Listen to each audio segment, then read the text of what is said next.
Okay, 39. Number 1. 39. 1. 38. 37. 36. 35. 34. 33. 32.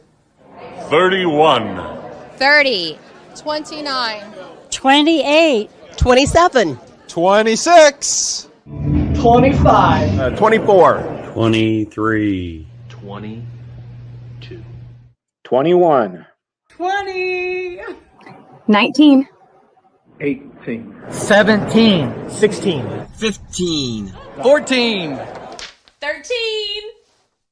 12. 11. 10. 9. 8. 7. 6. 5. 4. 3. 2. 1. It's time for mouthwash. Giddy up.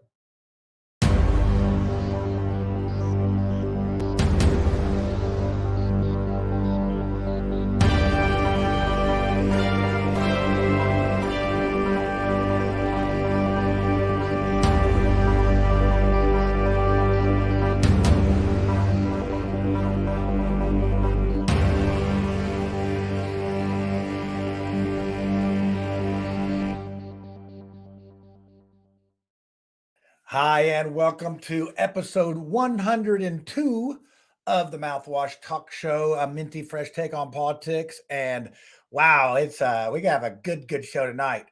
I'm excited to have Becky Cash on, and I think she's just barely made it home after the governor's state of Indiana speech, which I listened to a little bit of it, and I was like dozing off. I mean, I know we're doing well and everything, but I think that I would rather have him tell bad dad jokes. Honestly, I mean, if there was a state law that the state of the state speech should be all bad dad jokes, it would be awesome.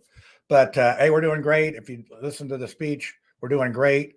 And, you know, I do feel good about having folks like Becky Cash in the House of Representatives in Indiana, because you know what? She's someone who is, you'd call that a grassroots person. She's a grassroots person. And I'm excited to see what she could do down there. And she's a little fish in a big pond, but I think she can swim just fine. So I'm going to go ahead and we're going to bring her on because I see her back there. Let's go ahead and bring on Becky. I'm going to put you on the big screen there. Oh, wow. It's big. How you doing tonight, Becky? I see you're just, there you go. That's better. I am here. I took a great big deep breath and now I'm here on the Mouthwash Show. Yeah. I mean, I'll tell you what, you are a trooper because, you know, this is 2 days of something that you've never done before. And, you know, I'm going to ask you some questions about, you know, the process and how it goes and all that when we get our panel on here. But tell us a little bit about how you did this, how you made it through to the big leagues with just being a regular person. Yeah, well, I don't like to lose, so that's helpful. So definitely would tell anybody who runs for office, anybody looks at me and says, well, you know, I might not win, or I know I probably won't win. I'm like, you better not even spend any money on this because It ain't for the meat. Yeah, but I have been involved in, I say the activism community. It's funny because, you know, that's such a political word now. Like you can't say you're an activist. Oh, I think just the last 17 years fighting for parents and children with special needs, medical issues. I have 6 kids, 4 of them have special medical needs. And, you know, I've testified at the State House multiple times, called legislators, and I quite honestly just got tired of listening to people tell me what they couldn't do when I believe that the legislature is the only people that often can make a difference. And I understand that they can't, you know, one legislature, somebody laughed today. They said, oh, we're not a monarchy. And I'm like, well, I mean, if you want to call it a monarchy, I'll be your queen. But but that tends to only work in my own home and only occasionally. So I I very much believe that I was called to run. I had several organizations asked me to run. I laughed when they first asked me, and then came to realize that God was saying, no, seriously, I'm serious. It kind of went that way when I got married, though, right? I was like, no, really not. He's not the one. And God was like, no, really, actually he is. So I tend to be obedient to God. And here I am. Hopefully the State House works out as well as your marriage and all that. So, I don't know. I don't know if I want to still be at the State House in 24 years, but I know. see. I'm sorry. I didn't mean to do that for your marriage. I'm sorry, because sometimes it can be a hot mess down there. And, what they say is, be careful what you wish for, or what happens when the dog catches the car. But it seems like you've hit the ground running, and we're going to get into that. So I think our topic's going to be tonight is literacy. I know that you're a big proponent of that, and we're also going to talk about that partisan school board thing. I think that's an interesting topic that sort of flung you into the limelight right out of the gate. Like, hey, this freshman rep is like making waves. So let's go ahead, and I'm going to probably go to this format here. We're going to bring on Becky. On Lucy, and see how she's doing. She's got the standard StreamYard, I got a cool house background going. So Lucy, how are you tonight? Hey, I'm like any good politician. See, I'm lying about where I live. How many classified documents do you have back there by that piano?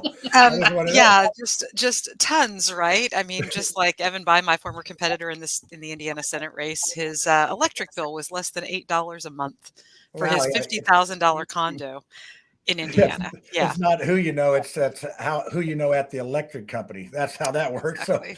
So let's bring on Tiffany. Tiffany, how are you this evening? Fantastic. I got to see Becky yesterday down at the State House. Good to see you again, Becky. Yes, yeah, Tiffany was beautiful as always. Yeah, I've had to lay bricks every day. So, and then I had to take Lisa to get her stitches out of her foot today. So I've just had a spectacular time lately here. I see Ed. Ed is in the building. So let's put this on here and see how this is going to go. Okay, I'm going to put Becky down here. Then Ed over there. And let's see there. Hold on. One more. This is like Hollywood Squares. There you go. Oh, wait. And I just don't want to be Paul Lind. Oh, dear. Okay. No, wait a minute. 1 second. Did anybody ever have that game when you were a kid with the magnet? And you could drag the little metal particles around and make like a beard on the picture, or like hair. Yeah, in the doctor's office. Yeah. I'm not saying that's what Ed's beard looks like, but it brought back a memory. Yeah. Well, he goes away for 2 weeks and he comes in looking like Jeff Saturday. I don't know if that's a precursor or not, but what's up? Ouch. We used to have that little football game where you set up the little football players and then turn it on. It went and they would all just that was our thrills of the day. But Ed, did you have any games like that went back in your day? I know you probably had to make up little get nails and screws and stuff and make football teams out of those, didn't you? I will tell you the honest truth is my family still makes fun of me because I used to collect sugar packets when I was a kid, and it was sugar packets. It was sugar versus sweet and low, and yeah, those were my toys. So yeah.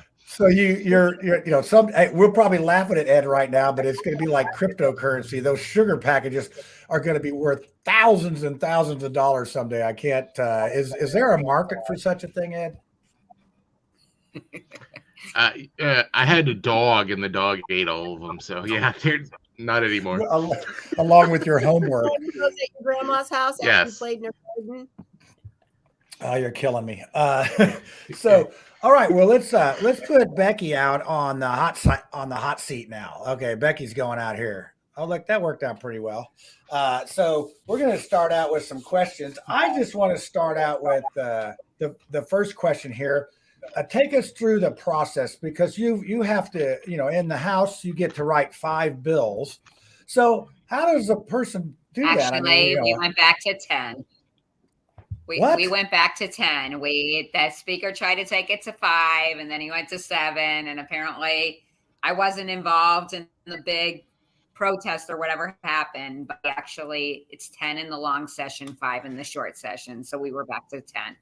All right. I want to put in a request for a bill for you. It is to allow fraternities and sororities to write off their bricks and mortar on as a charitable donation.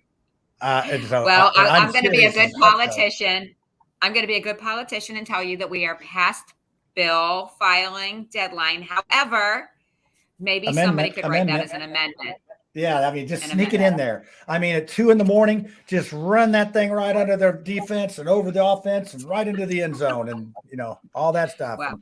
I mean, you can write off educational stuff, like, and you can say the house is partially educational. But I'm getting ready to build a fraternity house in Muncie, so that's why it's all personal for my personal gain here. Or actually, Mike, you're going to have to tell me privately what the deal is with all that. But okay.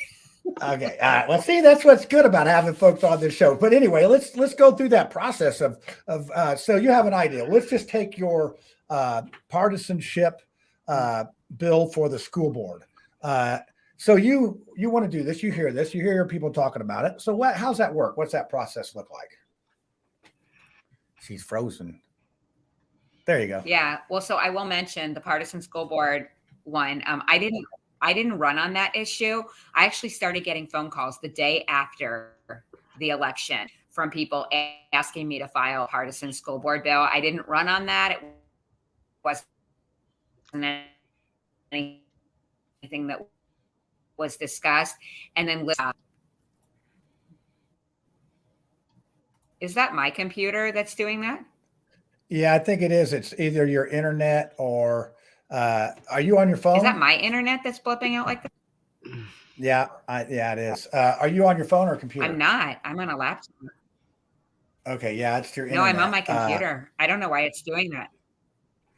Okay. You live, all right, should we try it one more time? You live in Zionsville? I live in Zionsville. Yeah, you'd think they could afford it. I don't usually have a problem though with my, and I don't have anything running in the background. Let's try it one more time. And if this doesn't work, then I'll go get on a different device. So, but long story short, I didn't run on partisan school board, but I just got so many calls within my district and such that I filed it. And apparently I was the first one to file it, but I guess there's 4 or 5 other people that are all filing it also.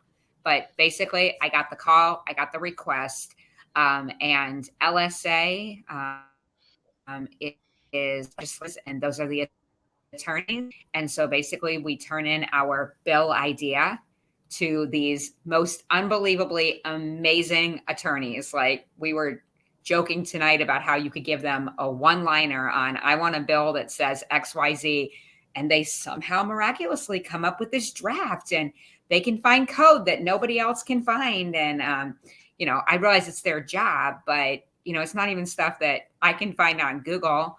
And so my bill is very simple. It literally, school boards are the only nonpartisan elected office in Indiana. And it literally just would change the code to say that school boards are elected the same way as town governments, town council, county council, all of those things. Apparently there's some nuances. Not every school board in the state runs the same way. So we kind of have to figure that out. That might be why there might be some nuances between the bills that are being filed. Then LSA draws up the bill. They send it to me to approve or make tweaks. So I have some other legislation where we've gone back and forth. One draft I got on a bill wasn't at all what we wanted it to be. And so I went back and said, no, that's not actually what we want it to say. I want it to say this. They drew it up again. And then once I approve it, they send it to bill drafting. And they also send me what's called a fiscal note. So every bill has a fiscal note.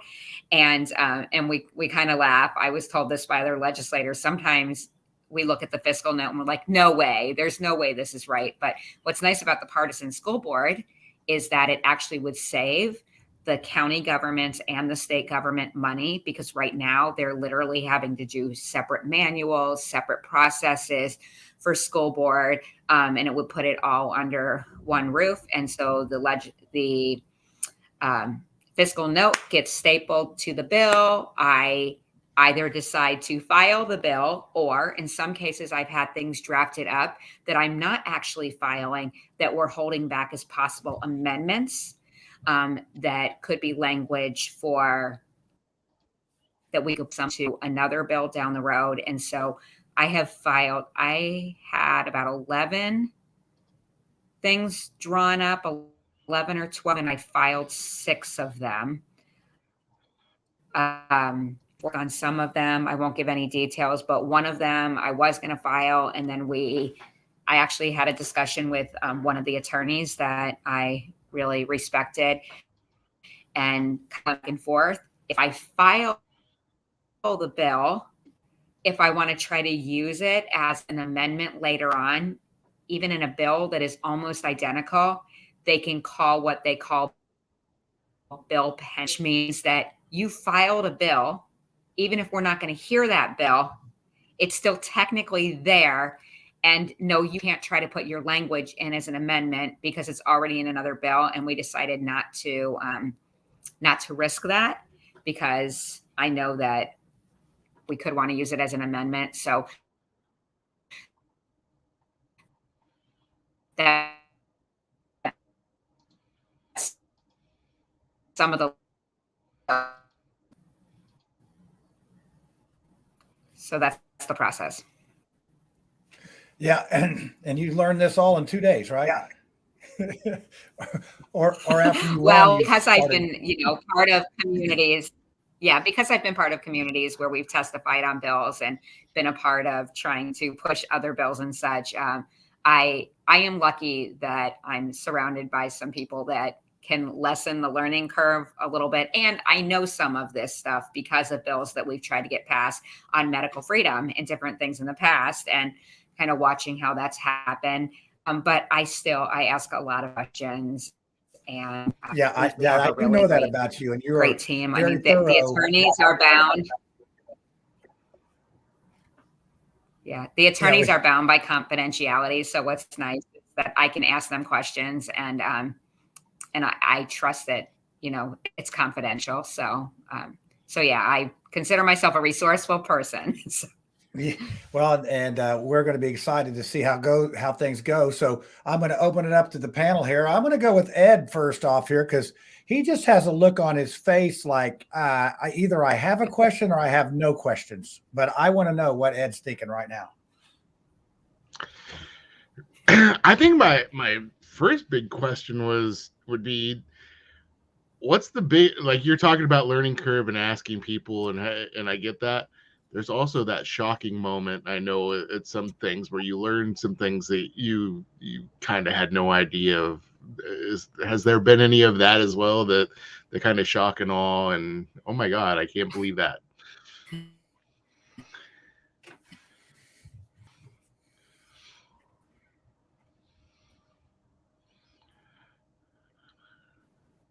I think you stumped her, Ed.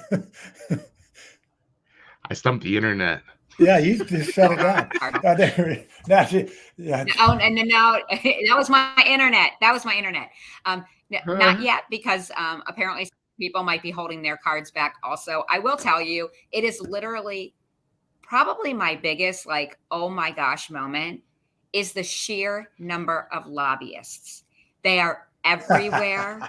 They are, I mean, literally, like, it's like walk out the door and don't look left or right. It's like God bless them, but they are just there.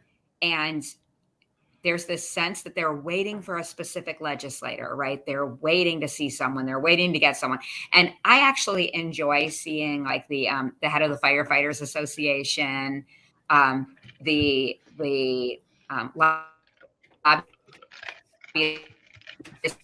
for me coming to and they're genuine police and such, right?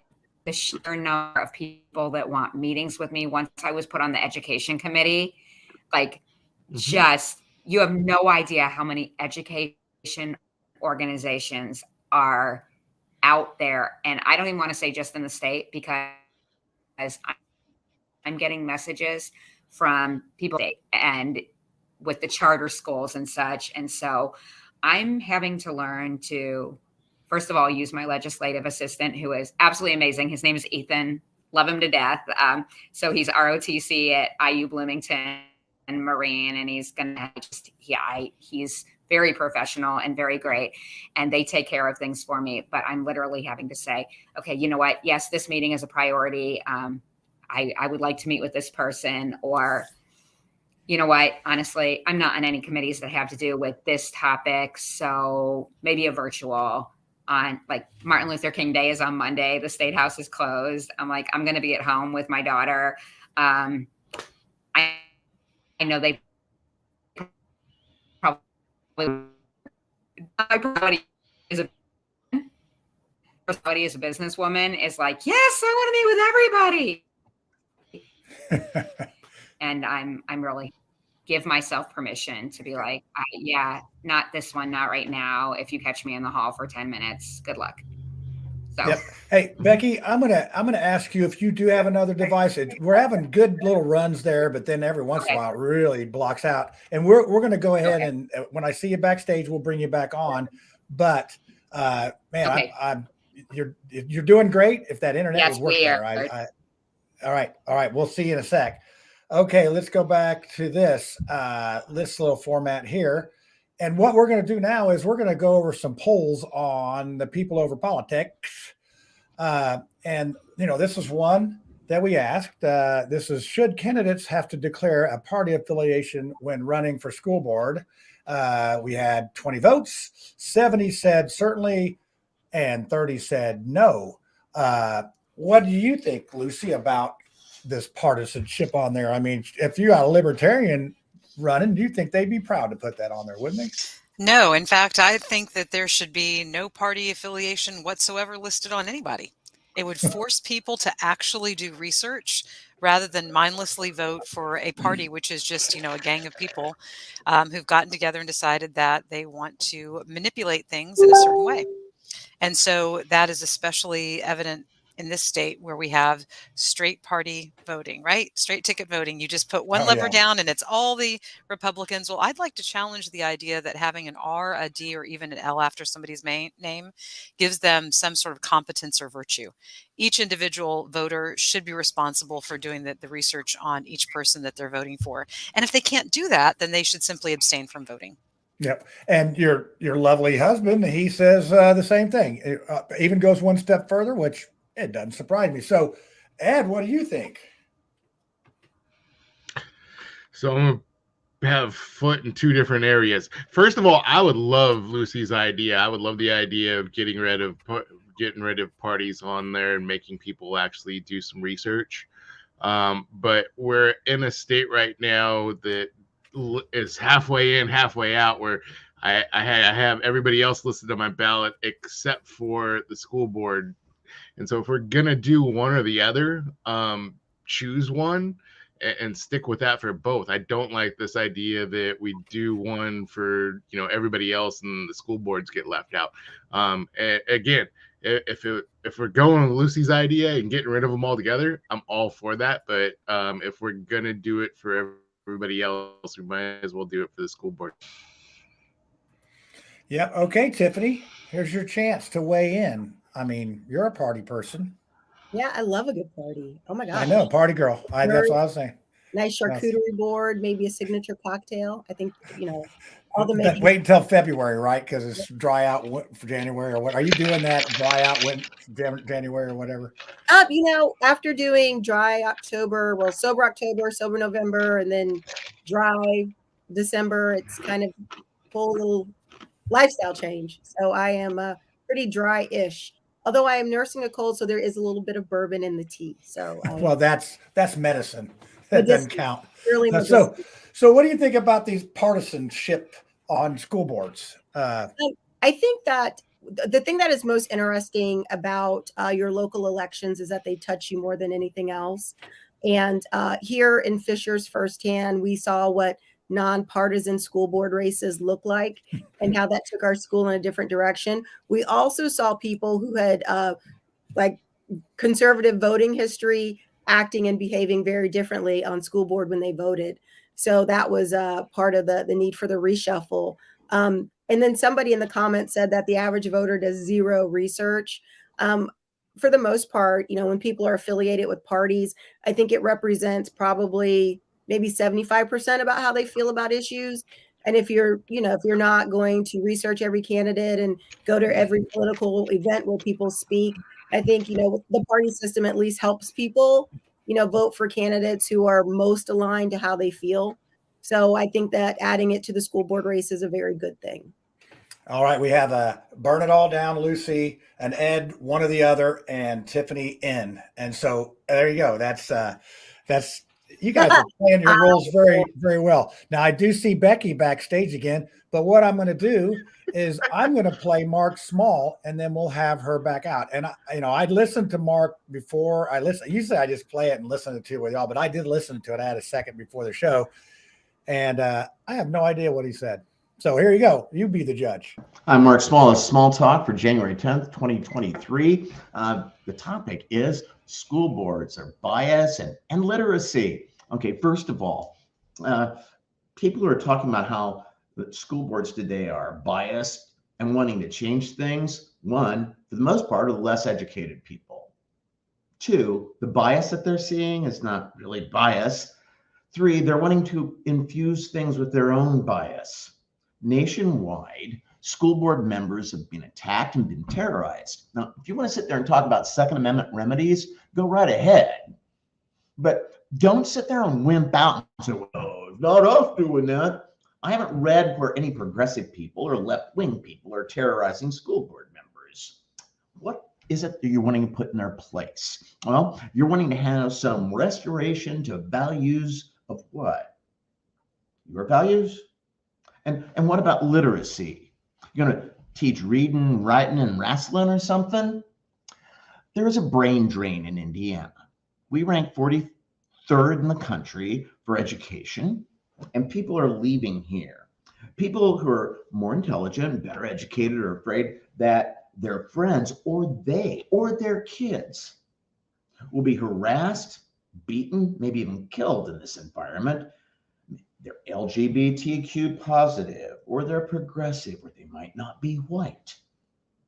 They don't want to stay here. Now, one thing about intelligence is there's a study about 10 years ago that showed that with greater intelligence comes more of an appreciation or embrace of progressive concepts. Now, you're more accepting of other people. How is that true? Well, because it has to do with survival of the fittest.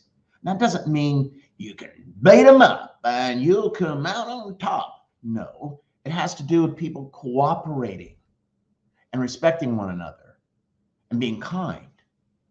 And what we're seeing that the far right wants to put in its place is the opposite of that. When I hear somebody teach that this country was founded on Christian principles and they're having weapons trainings in their church amongst their members, I'm sitting there going, this has really worked. And it's why people are leaving the state of Indiana not wanting to stay here because they're scared of this environment. So when you talk about the bias of school boards, it's not there. It's coming in. If you want to talk about literacy, we're going to have kids being taught to read what? Weapons training manuals? Oh my God, they might read Fahrenheit 451 and learn about book burning being bad. I'm Mark Small, Small Talk, January 10th, 2023. Peace, love, happiness, freedom, all that. Nano, may the force be with you. And you're not supposed to be out there, Ed. Come on, who's running this show? There we go. Oh, Becky, it's much clearer, and I noticed you weren't skipping and jumping back there, but I feel like I'm not even smart enough to live in Indiana after listening to Mark Small. And my brain is drained. Me neither. My brain is drained. I know how it is. It was full of water, and then I drained it, so that was my brain drain. But yeah, so we're talking about literacy. Oh, and by the way, Lucy had to go because she had to check the oven, but she'll be back shortly. Obviously it was longer than small talk. So that's what happened. Oh, look, I jinxed Becky because now she's frozen. So I hear sirens. Maybe Zionsville blew up or something. Who's got sirens? Oh, I think all of South Bend just blew up. Oh, South Bend's on that's fire. me. What was Mary's cow pick off the thing? So, well, we've lost. I jinxed that. Oh, we'll put Tiffany out there for a second. Okay, there we go. Well, this show is slowly falling apart by the seams. Here we are down to 2 people out of our 5 people on the show. So let's see. Becky's still frozen. When I see, Lucy's back. Lucy's back. Did you burn something up in the oven, Lucy? No, the hungry people just don't stop at my house. Well, it's like you could have vegetarian stopped at 5 zombies. kids. I'm just, don't come in here with your sympathy blanket right now and tell me about how those kids don't eat anything. I don't know how you survive. Yep. And so I'm a safe cook. I'm a good cook. So I had to take the time to put that meat thermometer in the chicken. The chick. Got to make sure you don't kill anybody if you want to leave a legacy. It's hard. Salmonella is hard to pass on to your kids. I mean, it's hard to move on to the next generation. But was this done that? Where's Dorn? Oh no, he doesn't do the roasting in the oven. He just does the barbecuing on the grill. Okay, you got to give a man his space and leave him there. We're gonna see what we have here with Becky this time. It's a potpourri. Yeah, that device died. I don't know. You're gonna have to work with me here. Okay, well, so far so good, but this is how our show works. It's nothing like live television type of thing. So actually, my brain cells died after listening to Mark Small. Am I allowed to say that as a legislator? But hey, we pride ourselves on this show. We listen to all sides of everything, and we do have, and bless Ed's heart, he is our Democrat left-leaning person that's really a moderate and pretty decent guy, but. It's tough to get some people to come on and explain some of the stuff that comes from that other side. We have plenty of people on the right, and we got. Well, no. I just want to say that as someone who's in favor of literacy, I am totally okay with them reading Fahrenheit. Like, I'm so good with that. I'm okay with it. So. I actually grew up in a liberal Democrat household, and so I consider myself to be tolerant of books. Well, Ed would just like to point out that in one of these small talks, we need to have Mark Small explain how he is even left of the Democrats. So keep in mind, Mark Small is not a Democrat. So that's what I want. He's a Republican, and he's got some interesting viewpoints, and I think we probably we disagree on about 95% of things. The one thing we do agree with is that they should not have a designated hitter for the pitcher in the American League. That's one thing we agree with, and he'll go on record and agree with that. But other than that, it's just a very interesting thing. But you know what? Mark's a great guy. He does a lot of work with people that are imprisoned and are struggling, that they can't get decent lawyers, and he'll call me up and say, I got somebody out that was in there for the wrong reasons. And, and some days he calls me up and he starts cussing because those people, he says some words, didn't do what, blah, blah, blah. I'm like, okay, that's lawyer talk, but hey, better luck next time. But anyway, let's talk about the literacy thing, because I know that's one of your big things. Is there a bill, or is there, are you just really being aggressive with this? What's the story? Yeah, well, so first of all, actually, I'm glad that you brought up the prison ministry, because the vast majority of men in particular in prison cannot read. And if you are the reader in prison, then you're actually pretty safe, because nobody's going to mess with you, because you're the one who can read the letters that are coming from people. And I mean, you're laughing, but I'm actually serious. I know, it's just like, yeah, I mean, when you talk about, I think that literacy is our answer to not every issue, but a lot of issues that we have. Our prison pipeline, our high school graduation rates, workforce readiness, which are all really big issues, workforce development, all of those issues. And so I don't actually have a specific bill on literacy, but I do know that it's going to be a big conversation in the General Assembly this year, as far as education and where we're going with education dollars. So what I don't know when, but somebody finally woke up and figured out that kids in Indiana aren't learning to read. And it's not just Indiana, it's national. So the statistics in Indiana are that 17% of the Black and Brown community are literate, 26% of the Hispanic community, and less than 40% of the Caucasian community. And those numbers largely parallel our national statistics. It's 18% nationally of the Black and Brown community. And I don't have the statistics for the other demographics there. And what this really comes down to is the realization that we put reading programs in place in our country. Because, it's not like Indiana uses this literacy program and Kentucky uses this program and California uses that. So our education system, a lot of our textbooks are actually written out of Texas. I have public school teachers in my family, and a lot of the summits and decisions on what textbooks are being read for the new Common Core math or the new literacy programs or such come out of the writing of textbooks out of Texas and programs that are then being used nationally.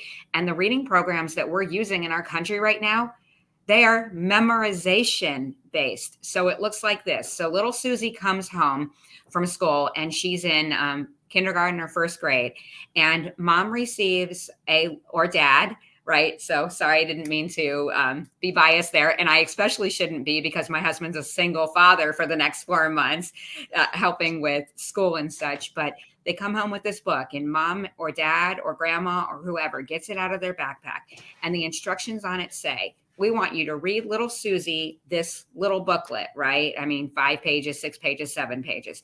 Read it to little Susie. Then read it again to little Susie. Then have Susie read it back to you. And if Susie gets to a word that she can't figure out, have Susie look at the picture and try to help you figure out the word. So let's say it says, Susie jumped over the pond. And Susie gets to the word jumped. And Susie's going, ja. Well, Susie, look at the picture. What do you think is happening in that? They're hopping. Oh, yeah. Okay. So Jane hopped over the pond. Well, it doesn't say hopped. It says jumped. Okay, good. So now let's move on. Well, Susie doesn't know what the book said. Or if you read it enough times, like, Sam, I am. I do not like green eggs and ham. I can, how long has it been since I read that book? And I can probably recite most of the book to you. So then the parents are like, oh, okay, well, the teacher says they're 9 and they say this is the way I'm supposed to do it, even though it doesn't intuitively make sense to us as parents, as adults. And I'm going to go as far as to say the teachers. I mean, that 10, 15 years ago, the teachers were rebelling when they told them there's a new way to teach little Susie how to read. And at some point in time, they succumbed to, no, the science says this is the way to do it. So then COVID came, the kids went online, the parents were like, whoa, what's going on here? And then they're trying to read with their kid and they're finding out their kids can't read. So COVID just exploded that. And then if you have a parent like myself that is blessed to have the means to hire someone to help, or for us, go get testing for our kid to figure out what's wrong with little Susie, they can't read. Now, I actually have some kids of my own that have dyslexia, and people would say to me, it's normal to reverse letters. And I literally wanted to slap them. By kid number 5, I'm like, I'm not taking my kid to be tested because they're reversing letters at 6 years old. I know something isn't right here. But I'm very aware of the fact that many families don't have the money to pour into that extra tutoring and such. And then some kids, they're able to just catch up on their own and they eventually figure it out. But now here we are at the point where 17% of our Black and Brown community, 26% of our Hispanic, less than 40%. And one step further, I'm looking at the numbers in different districts that are considered to be at the top, and they're going down in their literacy rates also. So, for example, my district is Zionsville, Whitestown, Lebanon. And so Brownsburg's getting these awesome literacy awards, and Zionsville these awards. And I'm like, but if you're at the top of a declining mountain and everybody is going down, no pun intended, Houston, we have a problem here. And so I know that the state is aware of this. I've met with everybody. I met with the Indiana State Teachers Association. I don't think they expected I was going to meet with them, but I'm like, hey, you totally badmouthed me through the election, but I'm still going to meet with you. I've met with the Indiana Department of Education. I've met with multiple other education organizations. I get mail every day. I'm trying to meet with as many of them as possible. And I think that across the board, people understand that we have a literacy problem. And I think that the teachers, I've literally heard stories from other representatives of their spouses who are teachers who are in tears going, we thought we were teaching the kids to read. So this is not the fault. This is a systemic problem that we have. And it goes, so of course we have a workforce readiness problem in the state of Indiana.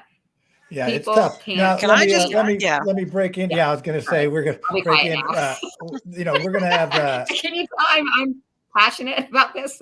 oh no. Hey, it is, somebody's got to be, you just don't hear it. And I took the second grade twice because I couldn't read. So, hey, they don't hold you back. They just push you on through now. So, and now look at me, I'm on a talk show and I can read.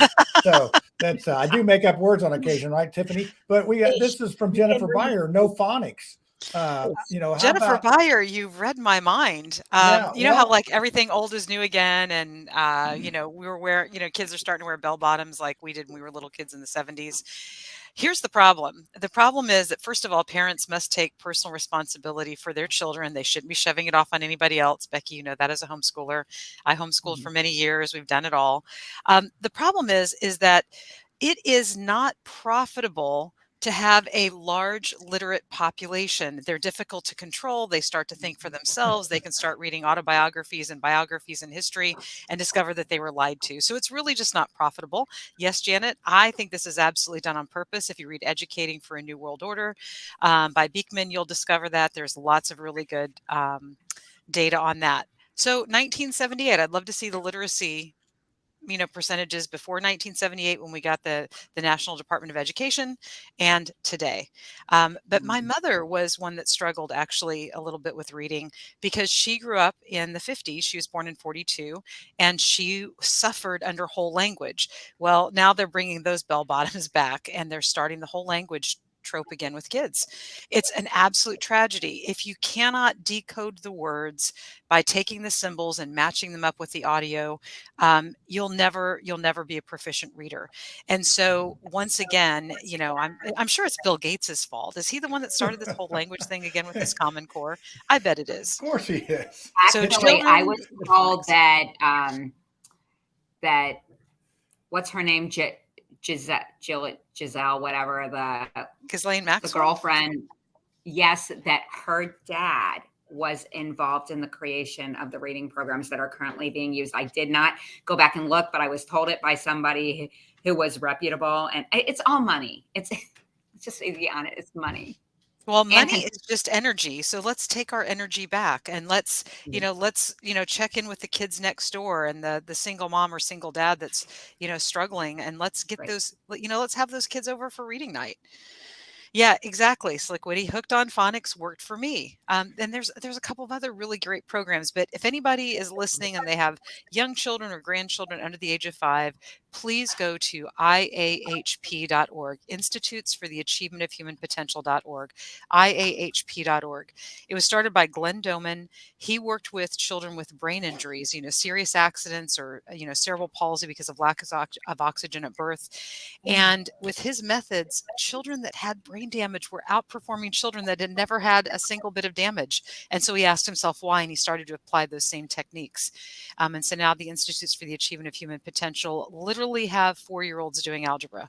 It's incredible what you can do when you're not constrained by, the slowest moving person in the classroom of 30 kids. So I'll shut up too. I'm also very That's okay. I want to get Tiffany in on this part because she is in the library. You're working with the library up in Fishers, right? Is that correct, Tiffany? You're on the library board. Yeah. Okay. So the reading boot camps. We've had Kathleen Alfke.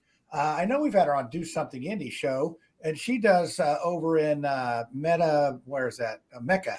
Mecca is where she's based out of, and she does reading boot camp, and it's hooked on phonics type of stuff, and it's all old stuff. But these kids they're young and they get excited about the reading part. So Tiffany, what do you think about a hooked on phonics thing? I mean, is that something you think kids would get excited about? So we used to live outside of Washington, D.C., Prince George's County, and kids from DC were bused into our school system. So the school system was not as rigorous as you'd like. So Michaela started pre-K, and kindergarten. She went to the Montessori school. And what we loved about it was that they taught phonics. And so when I went there and toured, there were like 3-year-olds reading because they knew phonics. They could look at, short words and they could sound it out, and they were very empowered. And I think that that's one of the things that's missing is like teaching children to read, teaching them phonics. I mean, there's nothing that they can't do. I can remember Michaela was 4 and we were at this ceremony and she wrote me a note, and it was phonetically sound. If I read it out loud, it made sense. And she said, "That man is talking too much." And I read it out loud. I was like, yeah, you're right. And so, she could express herself, and that was wonderful. But then if you look at it, even when you see like screenshots of tweets that people make, like older people, like in their 20s, late 20s, like these people, they grew up with computers that put a red line under every word that was spelled wrong. Homonyms, oh my Jesus. That's a whole other, challenge for people. Words that sound the same and they can't figure it out.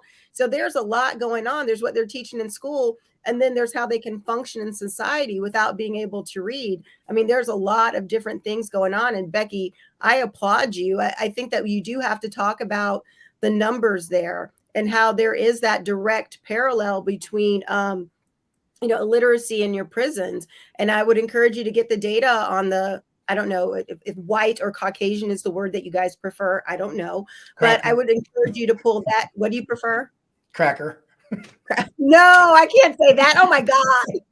I can. You can. I would encourage you to get the data in the white community too, because so much of Indiana is rural, and a lot of your average Hoosier is a white person who lives in rural America. But you've got to be able to pull that story through so that all of your comrades will understand the implications of it. But I do have another question for you too, if I can ask a question.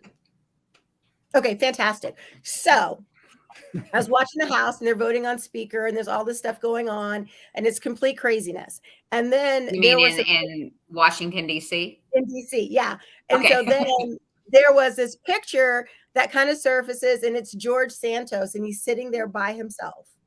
And all of the Republicans, everybody has shunned this man. And I'm like, in my humble opinion, rightfully so. And hopefully the pressure for him to resign. But I'm wondering, like, being new to like a body of elected officials, people have big egos and, just, oh my gosh, I could not even imagine how it would feel to be there and be in good standings and be a relatively good person.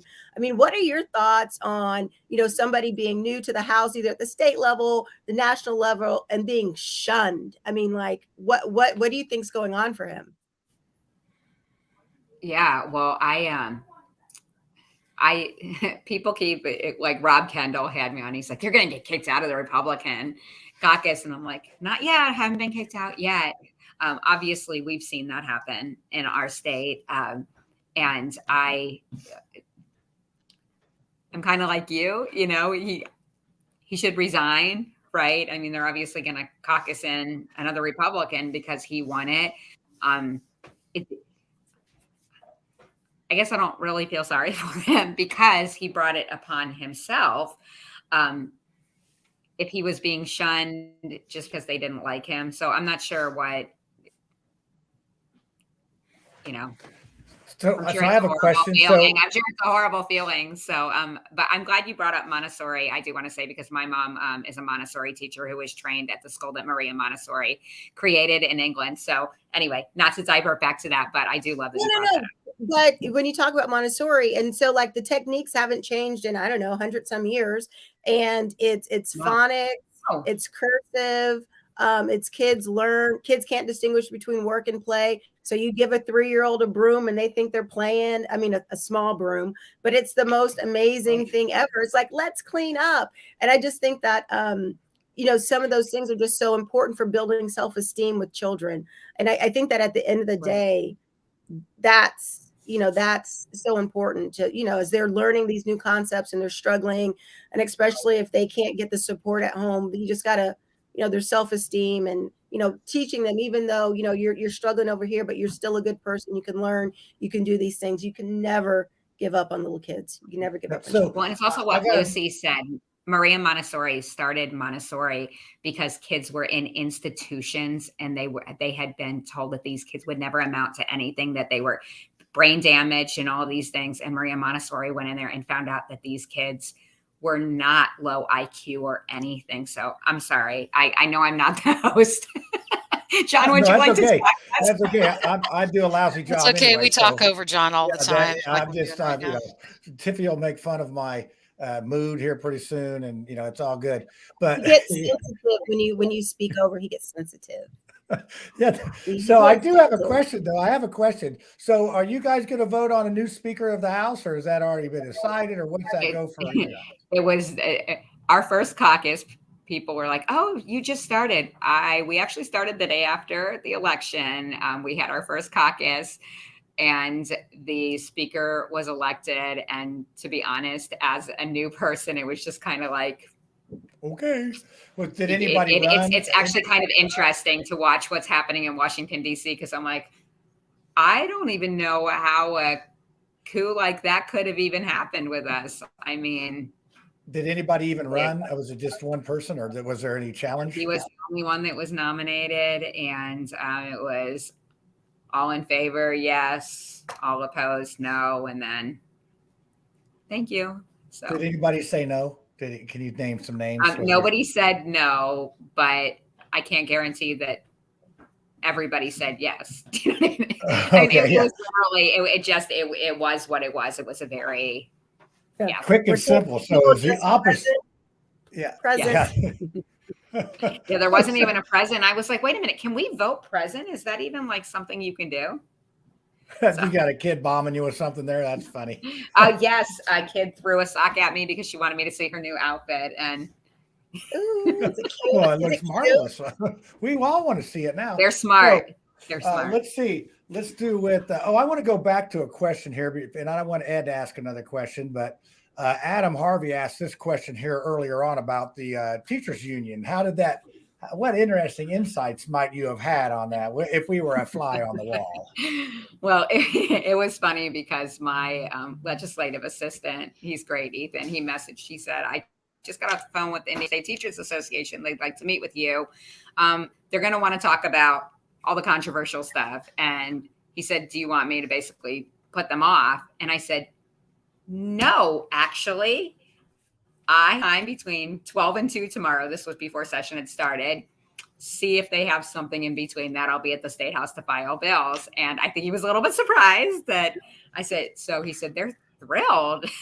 So they came in. It was more of a get to know you kind of thing. The only issue they brought up was for pay, which of course is, there always conversation is teacher pay, teacher, salaries and benefits and such. And so it was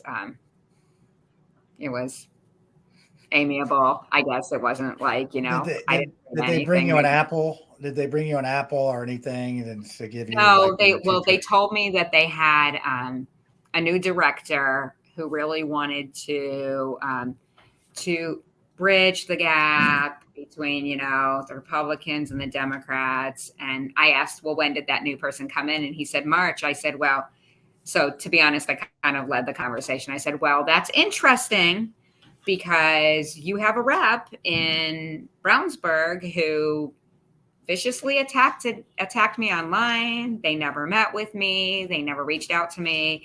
And so just to put it out there, I received a letter in the mail one day that said, basically, this is who we are. We're the PAC for the Indiana State Teachers Association.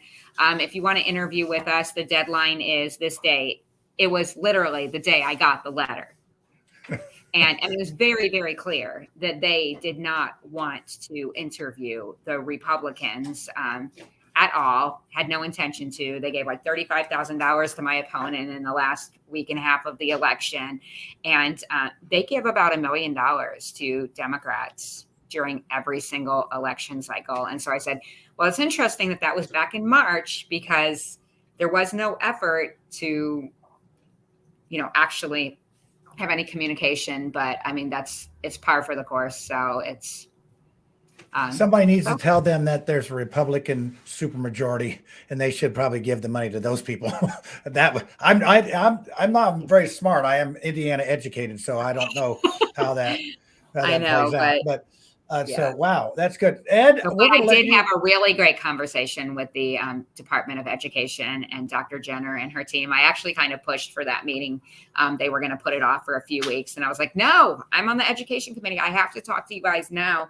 And I met with her. We talked. Did you go to her office? Did you go to her office? I did.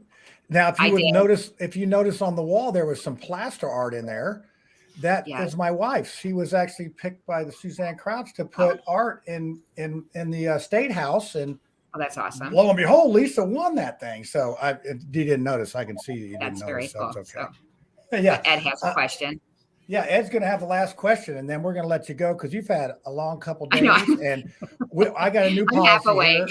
I got a new policy. I didn't talk it over with the other folks here, but for conspiracy theory, if we have a politician on, we're not going to force you to go even be associated with the conspiracy theory. Oh, my whole life is conspiracy theory. It's not a conspiracy if it's true.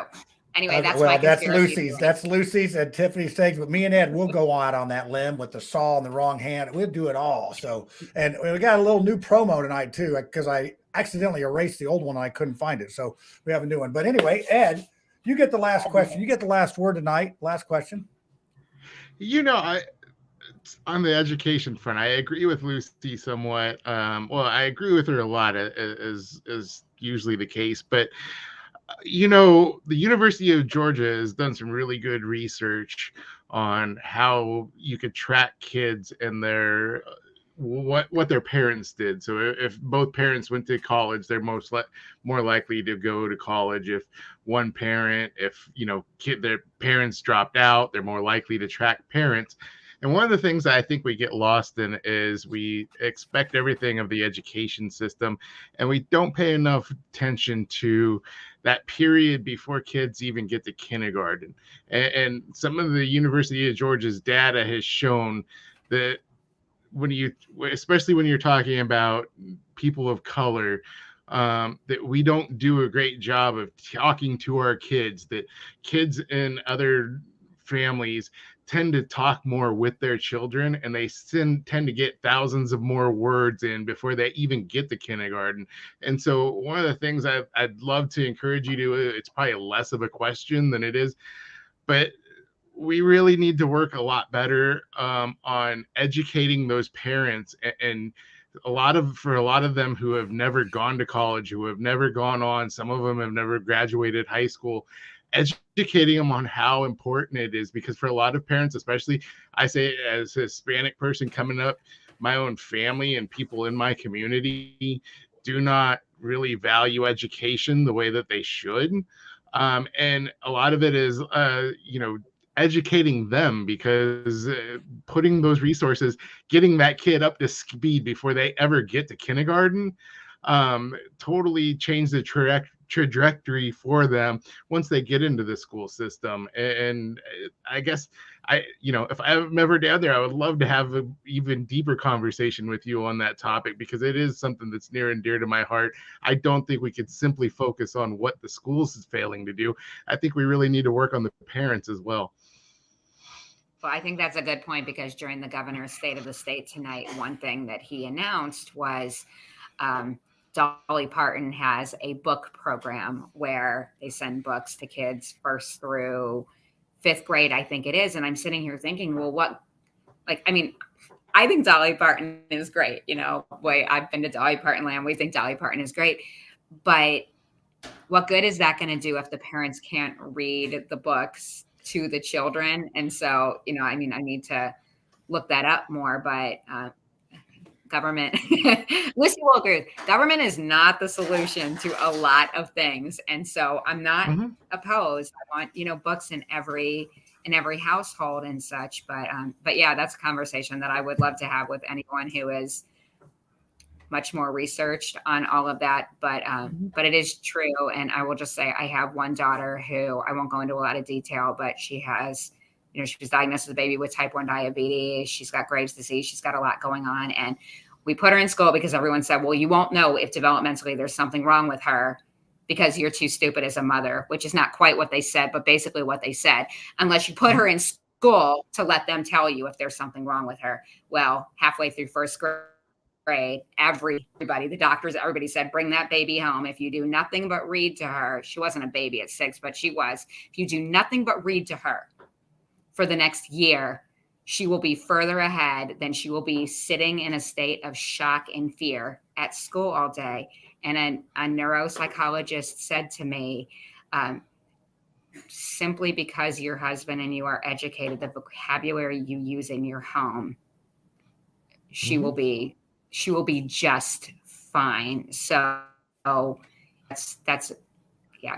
I mean, that just, government can't fix it all. So I guess, our job is to figure out what we can do and what we can't do. And I mean, as a person, I don't, need to be legislative. So as a legislator, I would love to be able to use my platform, even if it's not with a vote, to be able to further these conversations. And you certainly have that. People listen to you when you got a little title in front of your name. And I think the theme that I'm hearing tonight is that spend time with your kids.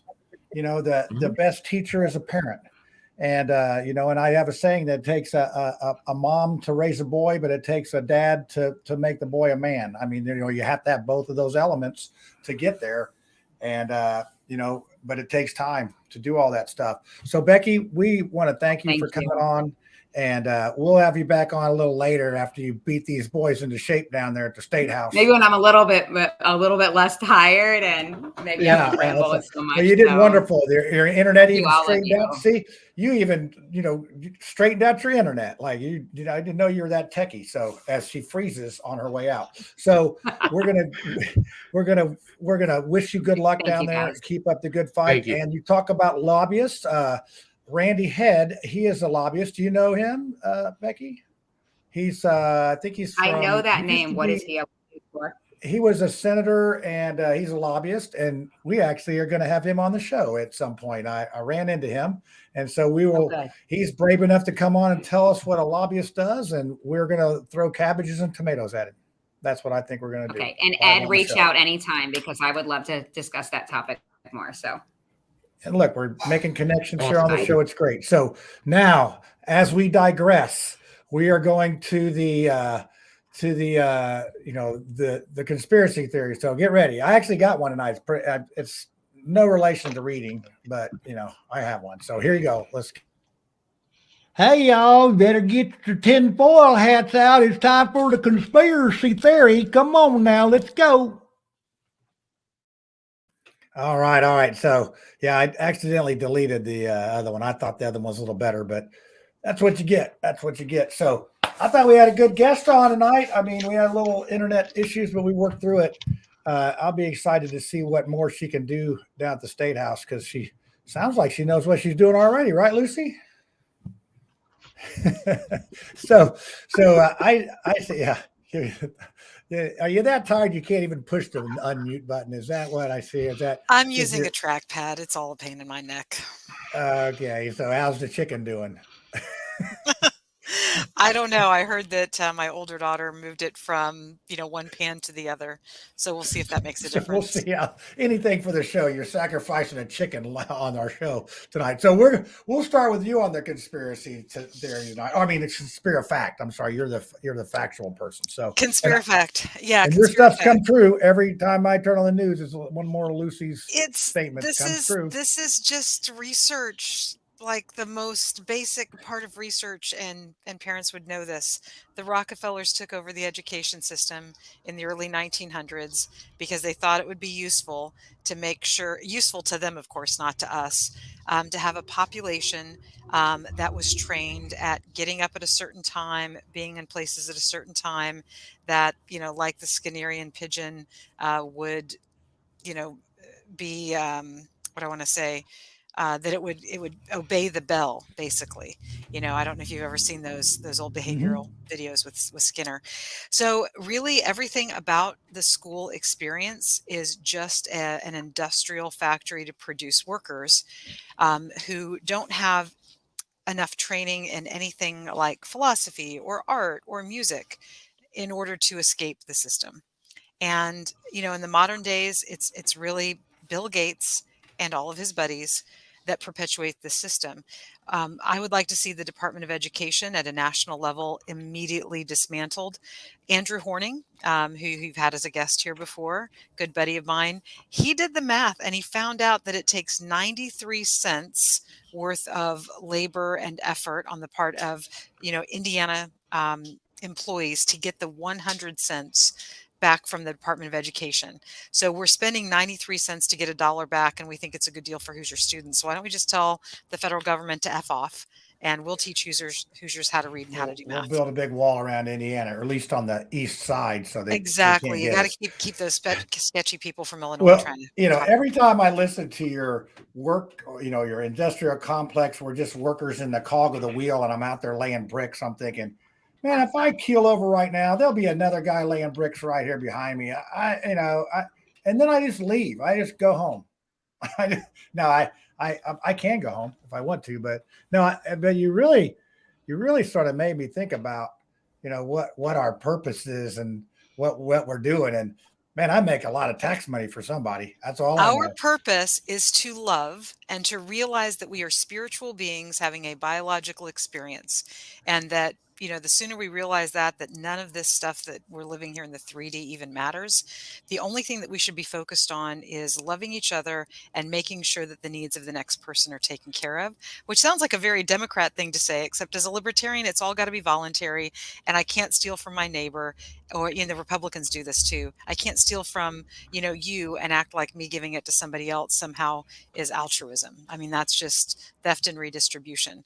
So the sooner we all realize that we're just here to love, then, the easier it'll be when we go back home. Well, I'm pulling up a post here of do you think there's a spiritual war going on in our country or in our society? And it was basically 90% yes and 10% no. And I was looking for that, but I do think that you have something on there. I'll be thinking about that at work tomorrow, how I can love my neighbor and all that good stuff. So Tiffany, speaking of loving your neighbor, what do you think here? Hold on, this real quick. Okay, there you go. Now I had a subliminal message. Constant reminder of my failures. Thank you so much. Hey, you could just go down to that truck stop off of 74 and pick him up. I mean, you're going to need some heavy lifters because it looks like he's concrete. It's not quite that bad yet, but kind of piggybacking on what Lucy said, I just think that there's a population of people in America that have no idea what their role is and how there's information out there about how they can improve their lives. And I just don't know if they don't know or if they don't care, but it really makes me sad. It just does. Yeah, it's like, well, Ed, how sad are you? I mean, you weren't here last week. I don't even know what your internet went down or whatever. You shipped it off to Zionsville, apparently. Yeah, they were fixing my internet, and I looked outside, and they were just gone, and like the cable stuff was just left, and it's like the crew just up and decided to go and leave me hanging. So they didn't steal your Prius, did they? It was weird. No, they didn't. Okay, good. I hate that. Luckily, they left a huge roll of wire, which I'm guessing was far more expensive than my Prius, but both of them were still there the next morning. That's good. So what do you got? I mean, I'm gonna piggyback on everybody else, and mine's a little bit different. So if we're talking about, caring for our brother and somebody please give Jeff Saturday a job. I as much as I appreciate that one win he did pull off, like, please, for the love of God, somebody else give Jeff Saturday a different job as being the Colts head coach. So yes, we should all love one another, and even if it's Jeff Saturday. Well, yeah, to get the. Do you think he's at the end of his coaching and commentary career? Who's this? Jeff Saturday?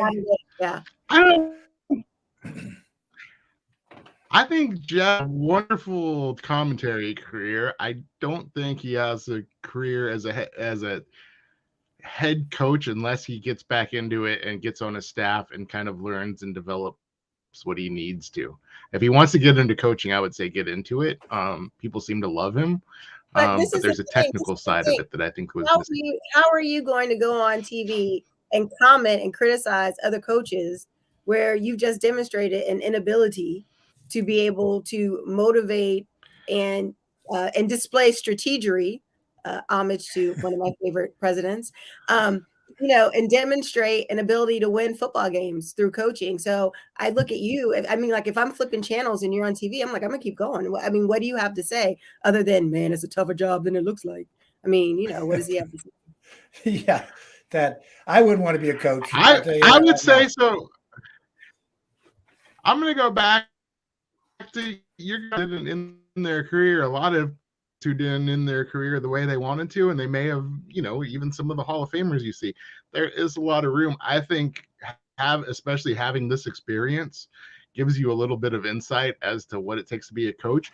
But we still can't take away the fact that even as a player, as he's talking about, stuff from a player standpoint, he had an amazing career, an awesome career. And I joke about his coaching record. He never should have been a coach, but he had an amazing career with the Colts. And I don't think you'll ever be able to take away from that.